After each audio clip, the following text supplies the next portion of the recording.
आणि यानंतरची बातमी महाराष्ट्राला हादरवून सोडणाऱ्या लहान मुलींवरच्या लैंगिक अत्याचारांच्या घटनांची।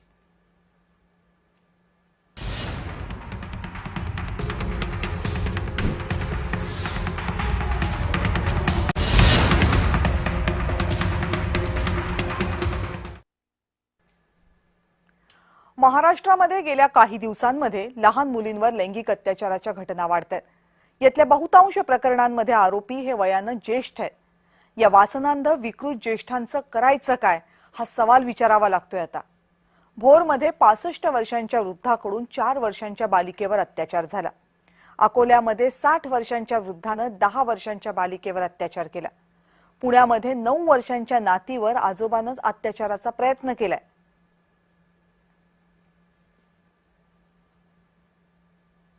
राज्यात महिला अत्याचाराच्या या घटना थांबत नाहीयेत।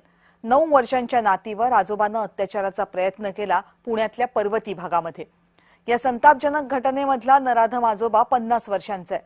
त्याच्यावर पॉक्सो अंतर्गत गुन्हा दाखल झालाय।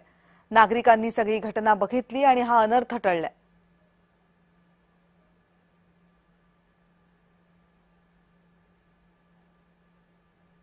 तो जो व्यक्ती आहे त्याने स्वतःची जी नात आहे म्हणजे त्याच्या मुलीची मुलगी वय वर्ष 9 वर्ष तिला आपल्या खोलीमध्ये बोलवलं आणि तिच्याशी अतिप्रसंग करण्याचा जो प्रयत्न केला, परंतु शेजारी एक राहणारी जी महिला आहे तिला त्या बाळाचा रडण्याचा आवाज आला आणि तिने ताबडतोब त्याच्यामध्ये हस्तक्षेप केला। शेजारच्या लोकांना सांगितलं, त्यामुळे शेजारच्या नागरिकांच्या मदतीनं त्या बाळाची ताबडतोब सुटका त्यांनी केली आणि पुढचा जो होणारा जो प्रसंग आहे तो त्यामुळे टळला।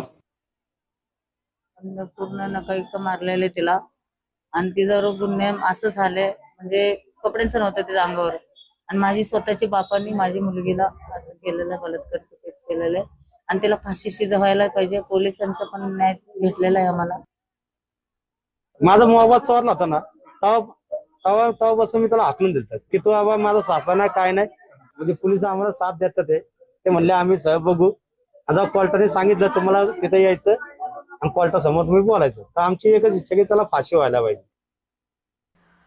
पुणे जिल्ह्यातल्या नसरापूर प्रकरणातील आरोपीला पोलिसांनी आज पहाटेच घटनास्थळी नेलं होतं। ज्या दिवशी ही घटना घडली त्या दिवशी नेमकं काय घडलं, त्या गुन्ह्याचा घटनाक्रम नेमका काय होता हे समजून घेण्यासाठी पोलीस या नराधमाला नसरापूरमध्ये घेऊन गेले होते। पोलीस अधीक्षक संदीप सिंग गिल यांच्या उपस्थितीत कडेकोट बंदोबस्तामध्ये ही सगळी प्रक्रिया पार पडली। या गुन्ह्याशी संबंधित असणारा तपशील पडताळण्यासाठी आरोपीकडनं हा घटनाक्रम समजून घेण्यात आला।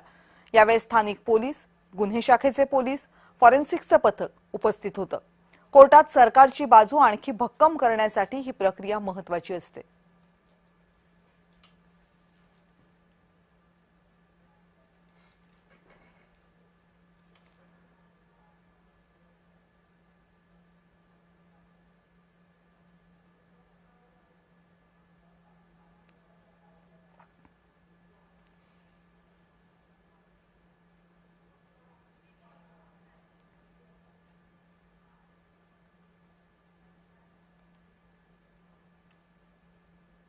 या सगळ्या घटना बघितल्यानंतर प्रत्येकाच्या मनामध्ये सवाल निर्माण होतो, समाजात कायद्याची भीती राहिली आहे की नाही।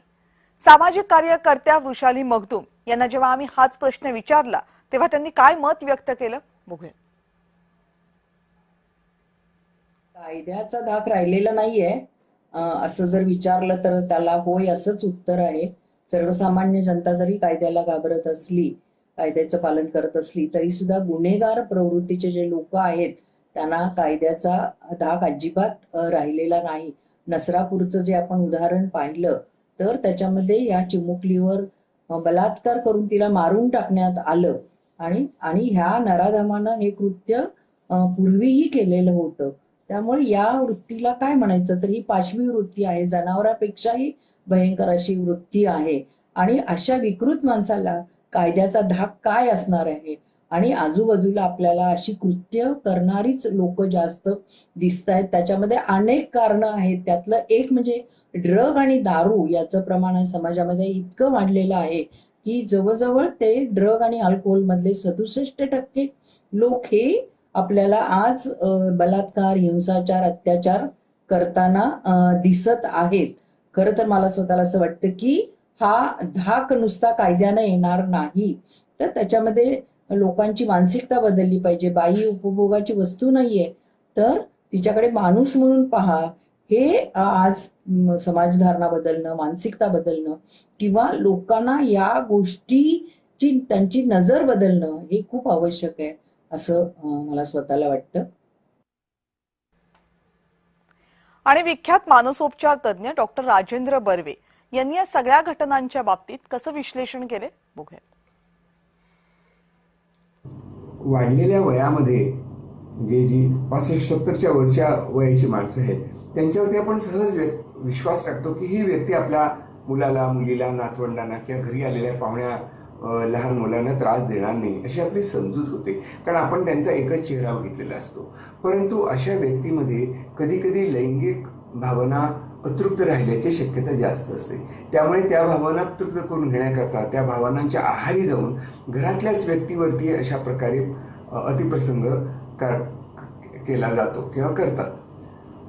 आता ही घरातलीच मुलं, छोटी मुलं ही सहज ॲक्सेसिबल असतात, सहजपणे जवळ येतात, त्यांना जवळ घेता येतं आणि म्हणून ती मुलं सुरुवातीला त्यांच्याबरोबर येतात आणि मग त्यांच्या लक्षात येतं की आता ही संधी आहे, तेव्हा आपण याचा फायदा करून घेतला पाहिजे. आणि त्या मुलांना बहुतेक वेळेला समजत नसतं की आपण ज्यांना काका, मामा किंवा मोठा दादा म्हणतो किंवा अमुक काहीतरी म्हणतो घरातल्या व्यक्तीला, ती व्यक्ती अशी आपल्याशी का वागते. आणि जेव्हा ते नको नको म्हणायला लागतात तेव्हा त्यांच्यामध्ये त्या लहान मुलांच्या पेक्षा जास्त शक्ती असते, त्यामुळे ते सहज त्याचा पाडाव करतात किंवा त्याला त्यांच्यावरती जबरदस्ती करू शकतात. आता ही लैंगिक इच्छा प्रबळ होणे हे या वयामध्ये खरोखर म्हणजे योग्य नव्हे, कारण आपल्याकडे तर या सगळ्या गृहस्थाश्रमीच्या सगळ्या गोष्टींमधनं आपण निवृत्त होतो आहोत अशी लोकांची असं मानलं जातं. परंतु तसं खरं नाही. लैंगिक इच्छा सगळ्यांच्याच असतात आणि वय वाढल्यानंतर उलट त्या आता तृप्त करून घेण्याचे दुसरे मार्ग पण उपलब्ध नसतात, त्यामुळे पण ही त्या व्यक्ती असे वागू शकतात.